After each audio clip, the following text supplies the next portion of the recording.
Ang pagiging mahusay na rider ay hindi nasusukat sa bilis ng pagpapatakbo, sa lakas ng makina o sa kinang ng motor. Nasusukat ito sa kung paanong dinadala ng isang rider ang kanyang sarili sa kalsada.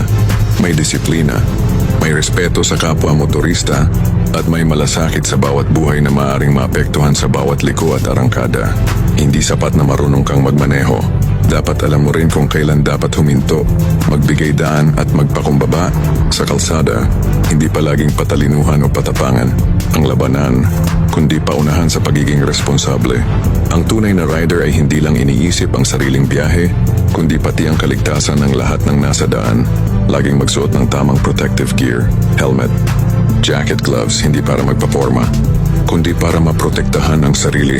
Sundin ang batas trapiko, hindi dahil may nakatingin, kundi dahil alam mong ito ang tama.